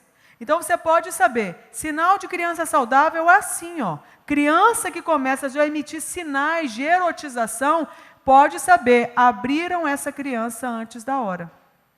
O que precisa fazer aqui? Não é orar para o tempo levar. O tempo não leva isso aqui. O que tem que fazer? Acionar uma rede de ajuda para essa criança ter suporte para ela o quê? Elaborar esse processo, assim como adolescentes. Senão o que acontece? A gente cresce assim. E aí a gente é capaz do quê? Tudo. E a gente aprende a funcionar assim. Então vou te dar um exemplo que eu costumo dar sempre. De uma conhecida psicóloga que foi atender a sua primeira vítima de abuso. Então ela se especializou na área e recebeu encaminhamento também da justiça para atender um menininho. Entra um menininho de 5, 6 anos de idade no consultório dela. Entra na sala dela, e aí ela cumprimenta a criança simplesmente não fala praticamente nada, abaixa o short, tira a cueca, vira para ela e fala assim, pode fazer. Ela falou, fazer o quê, meu querido? Eu não vou fazer nada, eu só vou conversar com você. Basicamente o menino virou e falou, você não vai fazer nada? Todo mundo faz. Grudou na mão dela e falou, promete que você nunca mais vai me soltar? Eu te pergunto, é uma criança pervertida? Não, é uma criança que foi aberta antes da hora e foi o quê? Violentada inúmeras vezes. Até que chegou uma hora, o que ela acreditou? É para isso que eu sirvo, para ser penetrado por qualquer um. Até que houve o quê? Uma intervenção. E agora o trabalho dessa profissional qual é? Fechar. Desamassar. Para que consiga retomar o quê? Autonomia pela sua vida. Se não acontecer, te pergunto, vai morrer? Alguns morrem. Lá em Vitória, no Espírito Santo, onde eu moro, Araceli, em 1973, morreu. Hoje eu faço parte do Fórum Araceli, que é o Fórum de Enfrentamento à Violência Sexual contra Criança e Adolescente. Mas por que leva esse nome? Porque Araceli, com 7 anos de idade, voltando da escola, foi submetida a um ataque de duas pessoas, 2 rapazes, 2 jovens, que pegaram essa menina e por 2 dias drogaram, alcoolizaram, bateram, estupraram. Ela não aguentou e morreu. Jogaram ainda no mangue, ainda desfigurada por ácido, para dificultar a identificação do corpo. Então Araceli morreu, mas todo mundo que passa por isso morre? Não, sobrevive, mas sobrevive de que forma? Assim. Só que muitas vezes isso aqui está o quê? Escondido e maquiado, revestido de quê? Muitas vezes alegria. Mas no fundo não é o que reflete a verdadeira identidade da pessoa. Está compreendendo? Então nós estamos lidando talvez com pessoas, por isso que elas têm a convicção de que elas são sujas, que ninguém vai amá-las, que ela não vai poder contar para ninguém. Então uma série de mentiras acaba sendo acionada para manter a pessoa nesse estado. O mundo espiritual das trevas adora isso, mas o da luz, que é Deus, não. Ele tem um compromisso com a luz e com a verdade, e a verdade que liberta. Tá certo? Então o que Deus quer não é expor a gente ao ridículo. Mas Ele quer o quê? Que a gente enfrente o nosso passado, porque Ele não mais governe o nosso presente. E a gente consiga ficar inspirado por um futuro de esperança. Esse é o plano de Deus. Amém, gente? Então a gente vê que tudo que eu descrevi até agora, em termos de, até aquele ciclo anterior, tem a ver com o que a gente chama de nível 1. Esses níveis são meramente didáticos. Eu vou te explicar por que eu estou dizendo isso daqui a pouco. Então você não fica achando que, ai, puxa vida, né? Estou no nível 1. Ai, meu Deus, qual que é o 2? Calma. Porque o problema é o seguinte, em se tratando de ser humano, é tanta criatividade que a pessoa talvez já vai direto para o 3. Você fala, meu Deus, então é possível? Quando se trata de gente, tudo é possível, tá? Então o nível 1, em geral, começa desse jeito, um contato lá atrás com pornografia. Provavelmente, eu acho que é muito difícil hoje brasileiros não terem tido contato com pornografia, especialmente na infância ou na adolescência. Então, se a gente fizesse um levantamento, que eu não vou fazer, fique tranquilo, né? Provavelmente todos nós sabemos muito bem o que eu quero dizer. Ah, aquele tio que tinha uma revista pornô. Ah, aquele vô que mostrou não sei o quê. Aquele primo, aquele amigo, aquela amiga, aquele não sei quem, que mostrou para nós uma revista com conteúdo pornográfico. No passado era revista, né? Hoje não é mais. Então são vídeos, são nudes. Não é verdade? Hoje os adolescentes estão na dinâmica do nudes. Onde não precisa ir atrás de uma atriz pornô para tirar roupa. Não, a coleguinha da sala manda foto dela nua para poder ficar com o carinha mais popular da escola. Então, é o que está acontecendo com os adolescentes hoje. Então, assim, a pornografia que dá margem para o quê? Que dispara a fantasia. Aí a fantasia está ali, você vai ficar fantasiando o dia inteiro? Não. É fantasia com propósito. Né? Não tem igreja com propósito, tal, tem fantasia com propósito. Qual que é o propósito da fantasia? No mínimo, a masturbação. Você aliviar aquilo ali. Alivia aquilo ali e agora o quê? Nossa, tive prazer, mas eu lembrei disso aqui. Das duas, uma, ou eu enfrento ou eu fujo. Fujo de novo para a masturbação. Então, talvez por anos eu fique nesse ciclo dos 3 pontos. Chega uma hora, sabe o que acontece? É a dinâmica do vício. Não satisfaz mais. Eu tenho que aumentar a dose. Nossa, até quando eu vou ficar pensando aqui sozinho? Como será fazer na prática? Resultado, eu vou partir para onde? Para uma relação sexual. Então, de repente, eu contrato, né, eu caso, né, eu namoro, enfim, vou praticar o tal do sexo, entre aspas, motivado por isso aqui. Faço para ter gozo e gozo para eu esquecer. Tem o tal do gozo. Resolve? Não, continuo com isso aqui. Talvez eu fique por anos nisso aí. Só que é curioso, chega uma hora e isso não me satisfaz mais. Aí que eu preciso aumentar a dose. Como? Aí eu associo, de novo, relação sexual de repente com meu marido ou com a esposa e eu continuo vendo pornografia. Até que chega uma hora, posso trazer o caso clássico? Pode ser? Pode ser? Caso clássico, não estou dizendo que é o único, estou dizendo um caso clássico. Que eu chego então, de repente é o caso de um casal, né? Vamos trazer um casal aí evangélico, pode ser, heterossexual, né, que casaram dentro da igreja, com bênção, né, da igreja e tudo mais. Só que é o seguinte, com aquela leitura de que depois que a gente casa, está tudo resolvido. Alguém aqui é casado? Levanta a mão. É assim? Depois que a gente casa, os nossos problemas todos são resolvidos? Talvez eles vão até começar a piorar. Né? Porque antes era 1, agora são 2, se tornando 1. Pensa. Tudo para dar errado, se a motivação estiver errada. Mas também tudo para dar certo, se a motivação estiver certa. Resta saber como está a motivação. Então, muita gente dentro de igreja casa para parar de ter problema com pornografia. Casa para parar de ter relação sexual fora do casamento. Já ouviu falar desse modelo? Muita gente casa para ver se fica santo, para ver se fica puro. Resolve? Não. O que você descobre? Que a mesma imoralidade que você tinha na adolescência e na juventude, olha onde que ela aparece? No seu casamento.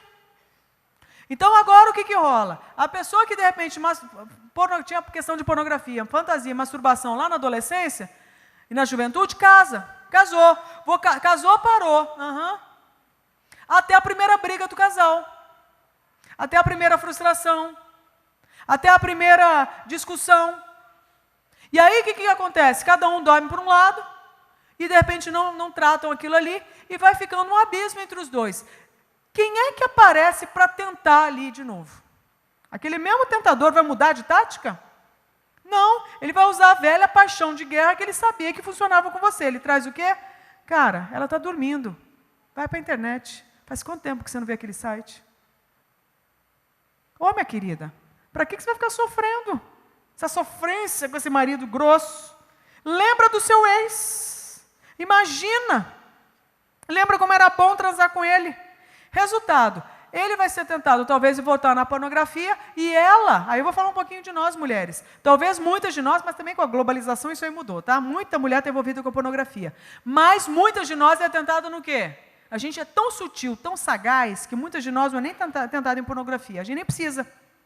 A gente imagina o quê? Nossa, aquele meu ex, ele era uma bênção. Nome de Deus, trabalhador. Começa assim, começa uma música até evangélica de fundo. Entendeu? De repente, quando você vê, virou um pancadão. Entendeu?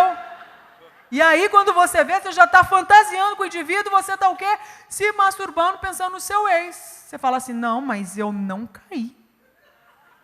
Eu não fui para a cama com ele. Segundo Jesus Cristo, você foi. Porque para Jesus você não precisa ir para a cama, literalmente. Basta você ir para a cama na mente. O nome disso é fantasia sexual. Olha que situação, ainda bem que isso aí não acontece com a gente, né, irmãs? Não é só com aquelas mulheres que estão lá fora. Então aí a gente fica o quê? Fica naquela dinâmica de, olha, estamos com esse probleminha agora no casamento, como que a gente faz? Pensei no meu ex, e ele vai pensar no quê? De repente vai voltar a ver pornografia. Então, de repente, cada um pratica masturbação estando casado. E talvez isso aí dure por tempos. Talvez eu me sinta vingada daquilo que meu marido faz, que eu não gosto, traindo meu marido e indo para a cama com ele, pensando em outro cara. Olha que bênção, casamento. Uma bênção, né? Só que não, né? E aí, chega uma hora, isso cansa. Vai chegar uma hora que esse marido que de repente vai para o site pornô de madrugada na hora que ela dorme, ele vai conseguir fazer isso talvez por anos. Uma hora ela acorda. Uma hora ela vai sentir falta de ter sexo com ele, porque ele não tem mais a mesma energia. Porque ele está tendo o quê? Canalizando a energia dele na masturbação. Resultado, ela fica ligada. Normalmente o caso clássico é esse. Ela fica ligada que o cara está num outro movimento. Até que na primeira que ele levanta de madrugada, ela estava dormindo assim. Ele levantou, ela dá um tempo, ela vai atrás. Quando ela vê, ele está na frente do site pornô se masturbando. Em geral vai dar o quê? DR. Vai dar uma discussão. E ele vai, se ele é crente, ele vai pedir perdão, ele vai negar. Não é isso que você está pensando. Eu estava orando por elas. Não é isso. Você vai entrar na negação, depois ele vai ver que não vai ter jeito. Ela vai espremer ele contra a parede, ele vai confessar e normalmente ele vai quebrantar, pedir socorro, ela vai assim... Aí que toca o coração de nós, mulheres, né? Viu o quebrantamento, a gente o quê? Né? Então tá, nós vamos lutar, meu querido, nós vamos lutar bem, não sei o quê, tá. Beleza, só que vai lutar como? Vai pedir socorro? Normalmente não. Pediu socorro, parou.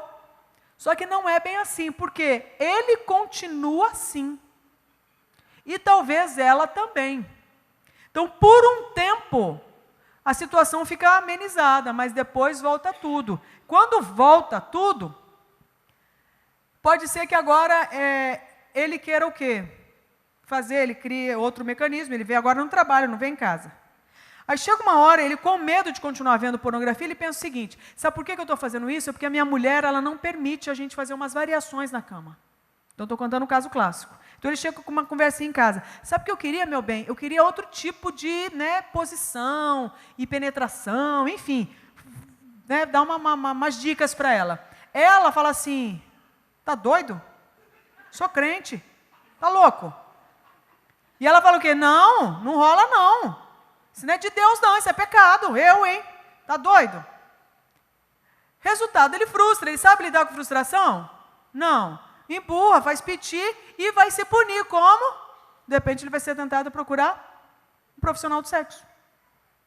Uma garota, um garoto, enfim, uma profissional de sexo, uma pessoa que envolvida com a prostituição.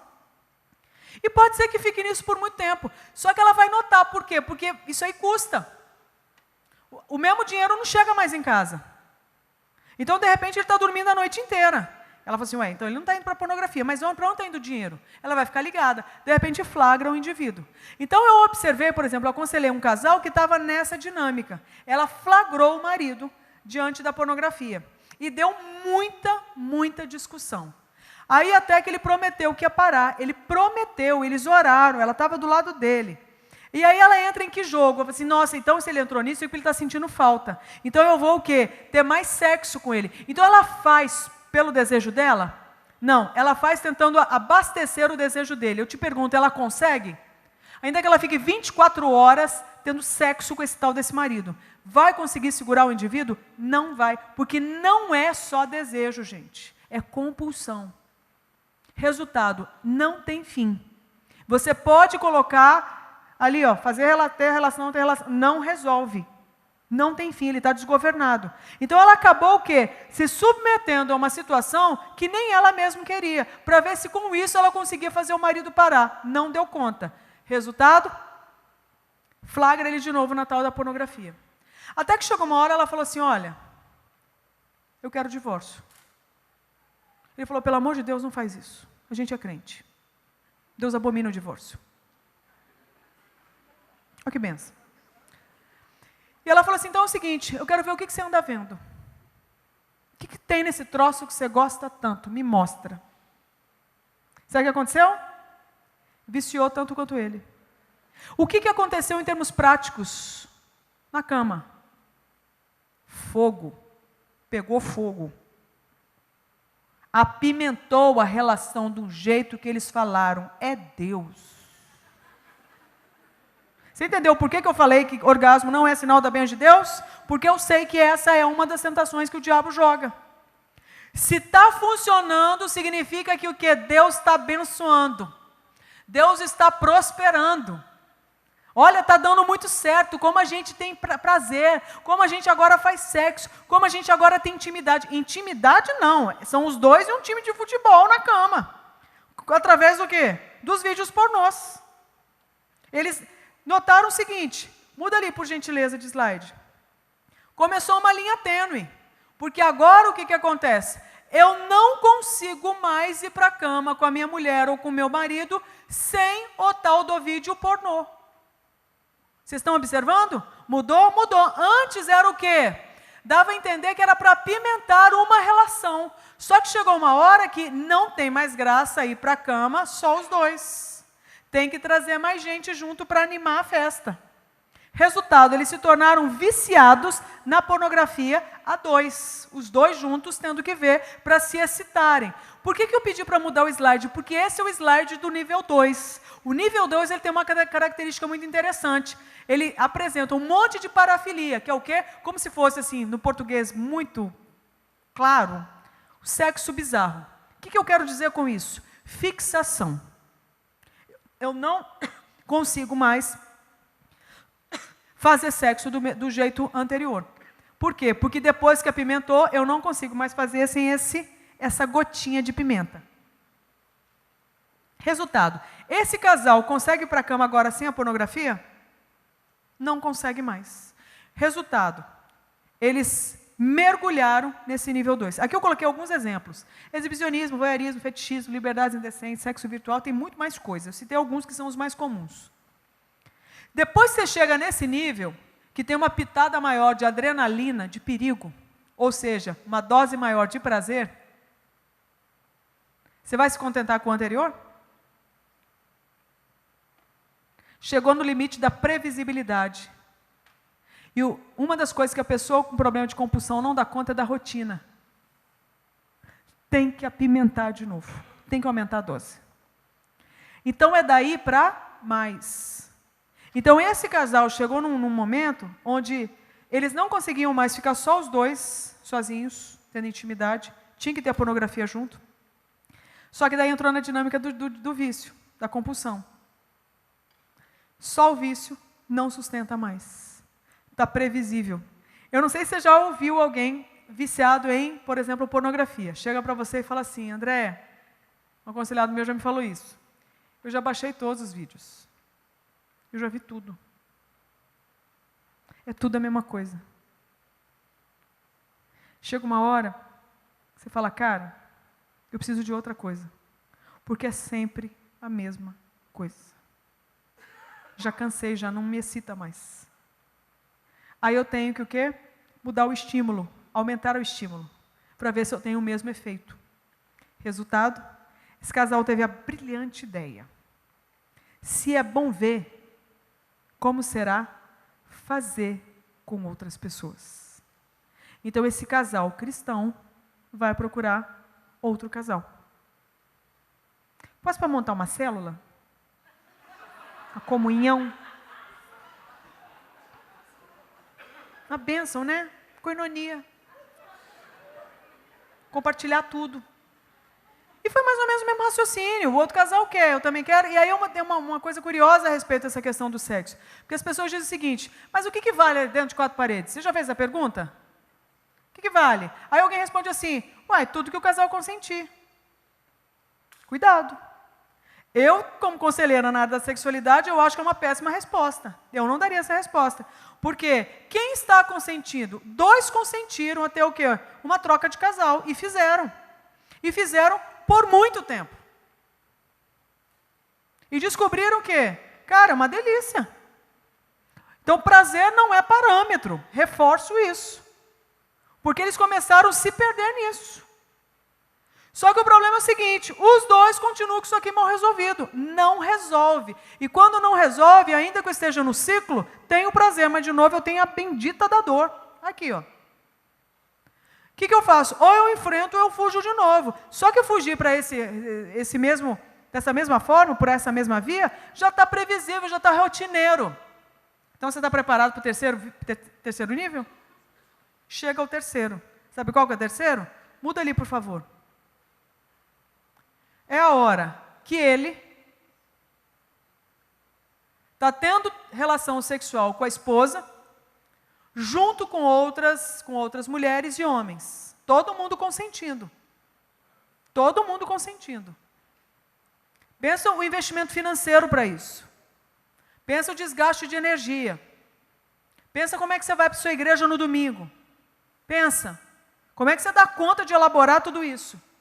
Como é que você dá conta de manter todo o segredo de ter essa vida dupla? É muito desgaste de energia, gente. Né? A vida dupla, ela drena a nossa vitalidade. Ela dá prazer, mas ela drena a nossa vitalidade. A gente é consumido e tem um custo, inclusive financeiro, emocional e espiritual. Certo? Então, chega uma hora, o que acontece? Ele está fazendo tudo isso, tudo que dá prazer, que ele descobriu novos prazeres. Só que chega uma hora que também fica previsível. Por quê? Porque isso aqui é implacável. Ou você enfrenta, ou te consome. Ele falou, olha,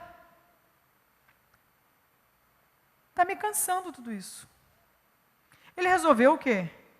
Voltar para a pornografia. Só que ele resolveu ver outro tipo de pornografia. Entrar na pornografia na baixa, na pesada. E aí ele começou a fantasiar com umas outras questões, até que aparece um videozinho novo, que ele não tinha visto. E quando ele viu a primeira vez, ele falou assim, não, isso não. Isso não, porque isso é pecado, e eu sou crente. Mas a dinâmica que operava na mente dele, qual era? Só uma espiadinha, só para ver como é que é, e eu paro. O vídeo de uma criança de 7, 8 anos, nua. Ele falou, isso não, porque isso aí vai configurar pedofilia e é crime. Mas é só uma olhadinha. Nossa, deixa eu ver só um segundo, e eu paro. Só mais um. E outro. Resultado? Não procurava mais a esposa, nem a pornografia convencional e nem a troca de casal. A esposa anota. Começa tudo de novo. Dorme com o olho fechado e o outro aberto. Quando flagra, ele está vendo vídeo de pornografia infantil. A casa cai. Você sabe como que eu tive acesso a esse casal? Ele estava internado numa clínica psiquiátrica. A gente era voluntário lá. Foi quando eu conheci essa moça lá, mas não sabia da história. E um dia eu fui falar numa igreja. Falando sobre vício sexual, ela me procurou no final, junto com esse marido, e falou, você lembra de mim? Eu falei, não. Parece que eu te conheço, mas não sei de onde. Ela falou, da clínica. Eu falei, você era usuária de droga? Porque também era uma clínica para dependentes químicos. Ela falou assim, não. Eu estava internada por causa do surto. Eu surtei. Eu falei, você surtou? Surtei. E tive que ser internada. Então, eles foram e contaram essa história, e aí teve, né, todo o desmembramento, todo o acompanhamento, né, que eu encaminhei para outras pessoas, inclusive advogado e tudo mais, porque nós estamos falando de uma configuração de crime, certo? Então, o que a gente acabou vendo? Que esse cara que nunca imaginou, ele estava agora sendo um frequentador de sites que tinham conteúdos criminosos, conteúdos, né, de pornografia infantil. E aí é uma dinâmica interessante que acontece. Numa situação dessa, especialmente quando a pessoa é cristã, o que eu já observei acontecer? Essa é a hora que a pessoa vai ser tentada, sabe no quê? Imagina. Suicídio. Muita gente nessa hora fala o quê? Eu só tenho um jeito de resolver isso aqui, porque eu já tentei de tudo. É me matar. Alguns se matam. Outros têm temor por causa do suicídio. Esse cara pensou. Mas ele falou, mas eu sou crente, eu não consigo me matar. Foi quando eles procuraram ajuda e foram encaminhados para outros ministérios com outros suportes, inclusive para a questão jurídica. Certo? Mas o que eu quero que você imagine, alguém acorda num belo dia falando assim, eu vou ter uma prática, eu vou me tornar um. Dificilmente, gente. O que eu quero que você veja é que muito disso aí, que a gente vê na mídia, que a gente fica irado e tentando acionar todo um mecanismo de justiça própria, começa com o quê? Com isso aqui. Com isso aqui. Então eu te pergunto, o texto de Tiago se cumpre? Gera morte. A sociedade digere isso aí? Não digere. Nem o mundo do crime digere isso. É implacável, não é? Só que o que eu acho uma grande hipocrisia. Porque essas pessoas não nasceram assim. Elas se tornaram. Se tornaram a partir do quê? Aqui. Disso aqui, que ninguém tratou. É o caso, né, daquele relato no livro do James Dobson, de um cara que foi para o corredor da morte. E um dia antes de ser eletrocutado, ele convoca a equipe do James Dobson, a imprensa queria uma coletiva com ele não deu essa coletiva, ele só queria ser entrevistado pela equipe do James Dobson. E exatamente por quê? Se tornou um serial killer. Estuprava e matava as mulheres. Só que uma sobreviveu. Uma garota, uma menor de idade, uma jovem, adolescente, não sei, sobrevive. E aí descobrem que ele é o cara que fazia essa série de crimes, estuprava e matava. Então ele foi odiado pela nação. Certo? Então que bom que ele vai morrer. Esse era o discurso. E ele queria uma entrevista, né? Na verdade, queriam entrevistá-lo, ele não quis, ele falou, eu só falaria com a equipe do James Dobson. Ninguém entendeu, mas levou. James Dobson foi com a equipe dele, fez elaborou um questionário, e uma das primeiras perguntas, por que você chamou a gente? Porque vocês trabalham com família. E eu queria que você mandasse um recado para a família americana. Que recado? E ele conta a história. Eu era uma criança aparentemente normal, eu era uma criança comum. Eu era um menino normal, como qualquer outro. Normal, gente, é o termo que eu estou usando dele, tá? Não é um termo meu, só estou trazendo a fala dele. Eu era um menino normal, que brincava, que ia para a escola. Minha mãe um dia pediu para eu levar o almoço para o meu pai. Eu fui, só que eu fui por um atalho. E passei por um prédio abandonado, um galpão, não sei. E naquele momento ele achou o quê? Uma pilha com um monte de revista. Ele nunca tinha visto aquilo. Criança, 7, 8 anos, parou para ver. Quando parou para ver, o quê? Um monte de revista pornográfica. Só que não era pornografia convencional. Era pornografia o quê? Pesada. mulheres algemadas, mulheres amordaçadas, entende? Sendo submetidas a estupro e tudo mais. E ele começou, criancinha, vendo aquilo ali. Resultado, ele não viu só uma revista. Ele viu a pilha toda. Chegou uma hora, ele queria o quê? Não quero mais essa, eu quero mais, eu quero as minhas revistas. Até que ele foi procurar as revistas dele. E foi juntar dinheiro para ter as revistas dele, sem ninguém saber. Então esse menino passou por o abuso? Passou por abuso. Por quê? Pornografia na mão de criança é abuso. É crime pela nossa legislação. Então faz um estrago terrível. Então o menino foi o quê? Aberto antes da hora e de forma brutal. Então, o que acontece com o desejo dele? Foi violentado, inclusive por uma pornografia pesada. Ele aprende a fantasiar, não é beijando. É amordaçando. Não é fazendo um carinho. É estuprando. Então ele começa a se masturbar pensando nisso. Até que finalmente ele entra, acho que seus 15 anos, ele fala assim, cansei de só imaginar. Eu quero ver como é. E se envolve com uma menina. Só que foi tão brutal o envolvimento que ela morre nas mãos dele. O que ele faz? Esconde o corpo. O que ele descobre? Eu posso. E fez isso inúmeras vezes. Só que uma sobrevive lá na frente. Então ele é pego. Então qual que era o recado? O recado que eu queria mandar é: cuidado com o que as crianças estão vendo. Porque eu não nasci monstro, eu me tornei. E eu não precisava ter me tornado o monstro que eu me tornei. E aí até perguntaram para ele, né, James Dobson perguntou, fiquei sabendo que você converteu, é verdade? É verdade. Então Jesus te perdoou? Jesus me perdoou. Cara, mas amanhã você morre, como é que você explica isso? Olha a resposta dele. O monstro que eu me tornei, a sociedade não dá conta de elaborar. Eu tenho que morrer. Mas Jesus me perdoou. Mas eu queria que você mandasse esse recado. Cuidado com o que as crianças estão vendo, porque eu não precisava ter me tornado o monstro que eu me tornei. Então, muitas vezes a gente fica uma fúria terrível com isso aqui. Ó. Mas eu te pergunto, o que está por trás? Você fica furioso quando você vê um estupro coletivo. Mas quem são esses meninos que fizeram isso? Quem são? Resultado. A gente precisava o quê? Parar de só olhar o aparente e tentar chegar na raiz. E criar mecanismos de proteção para que as crianças continuem como? Fechadas, protegidas, para que naturalmente acessem o seu desejo. Por isso, pais e mães que estão me ouvindo, não fique achando que a pornografia que você ainda talvez acesse só atinge você. Você fará discípulos. Seus filhos vão descobrir.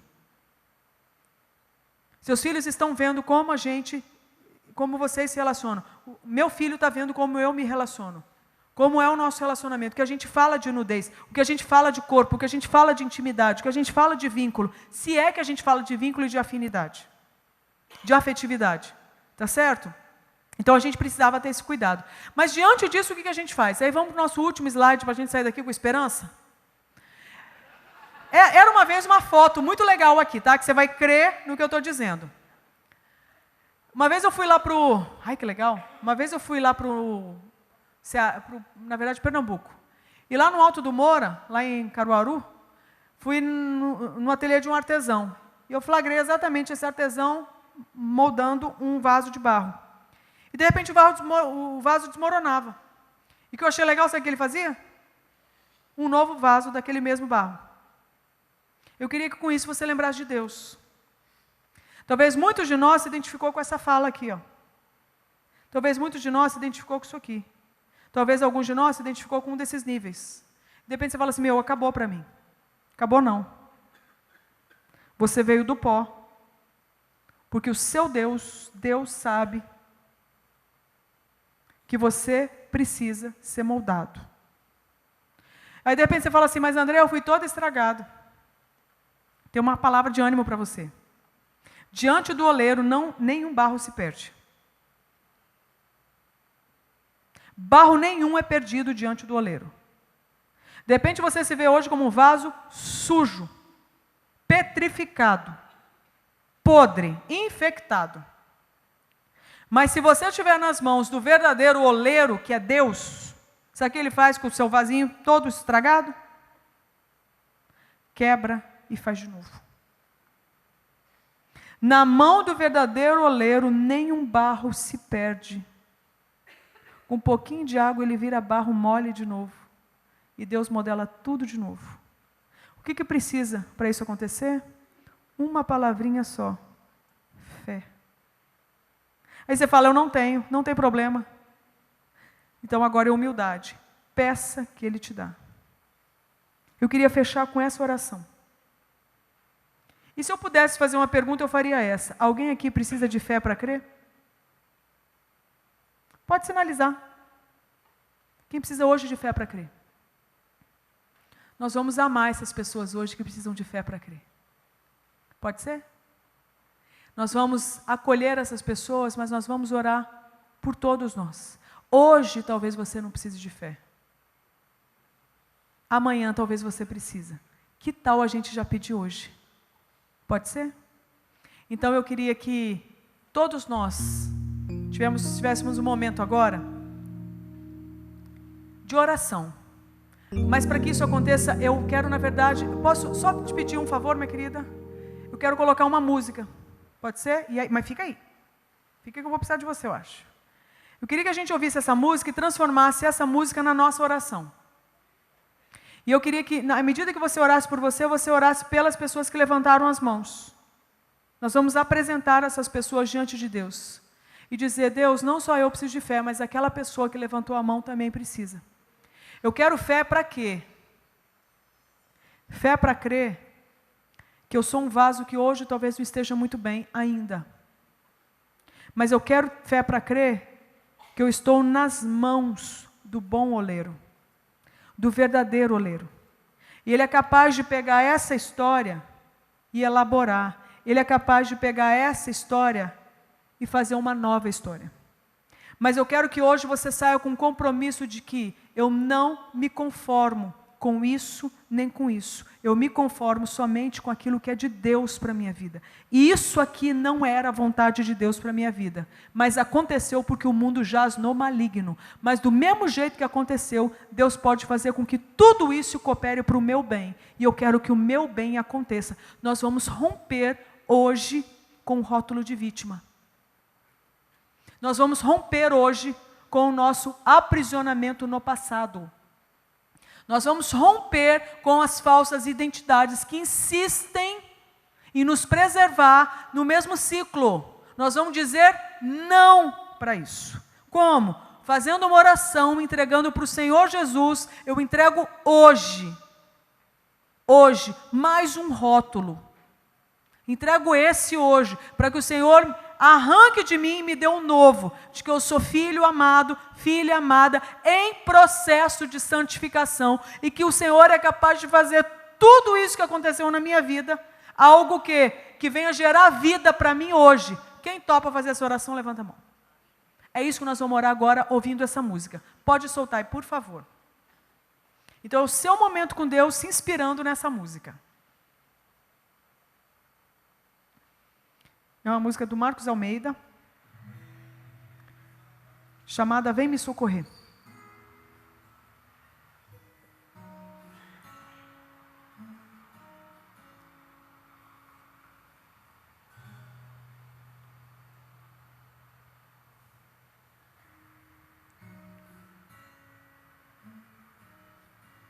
Ouve, Senhor, a nossa oração, em nome de Jesus.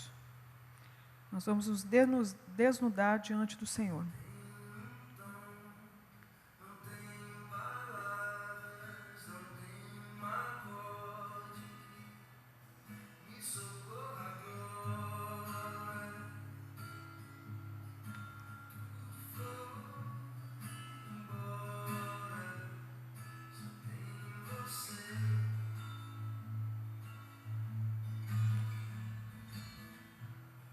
Imagina Deus pegando esse vaso agora.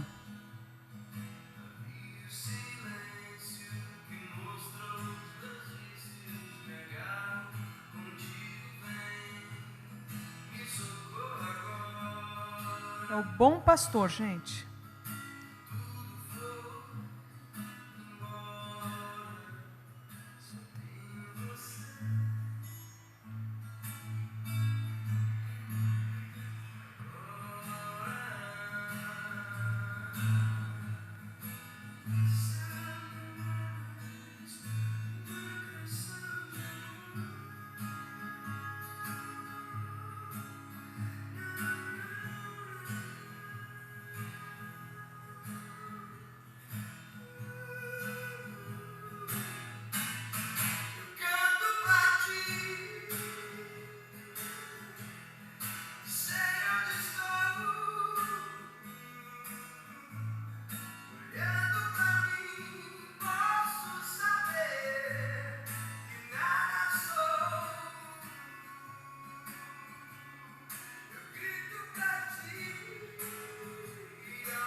Entregando o controle, tá vendo? A gente entrega o controle nessa noite, Deus.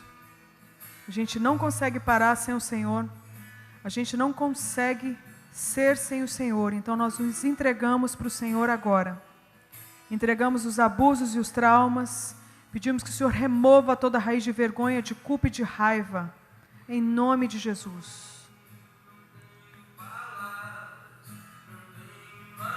Eu quero que você visualize Jesus removendo, sabe, os falsos rótulos que te confundiam a seu respeito.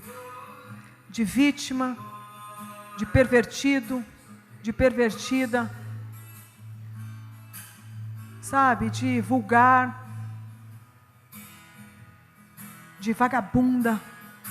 Deixa Deus remover esses rótulos agora. Remover e colocar um novo rótulo. Mas antes disso Ele pode te lavar. Imagine Ele pegando o seu vaso, o vaso como você se vê. E Ele agora quebrando esse vaso, se for o caso. Quebrando de forma amorosa, virtuosa, digna. Porque tem um plano para você, porque tem bons pensamentos a seu respeito. E refazendo esse vaso. E de repente Ele chora enquanto isso, junto com você. De repente Ele sua, sabe, junto com você. Mas Ele não desiste. E Ele faz pedaços. E você talvez não entende, mas você não tem que entender. Porque não é hora de você controlar o processo, é hora de você deixar que Ele controle, porque Ele é Deus. Ele é Deus. Ele tem o plano. Ele pode controlar. Ele pode não te dar todas as explicações. Ele sabe o que faz. Ele tem todas as coisas debaixo do seu governo. Ele sustenta todas as coisas pela sua palavra. Ele é soberano sobre todas as coisas. Ele pode, você pode confiar. Essa é a hora de pedir por fé e falar: Jesus, me dá fé para eu crer que o Senhor cuida de mim. Me dá fé para eu crer que o Senhor é o meu bom pastor agora, enquanto o Pai me reconstrói. Me dá fé para crer que o Senhor não vai deixar faltar nada de que eu realmente preciso, de que eu não terei falta de nada.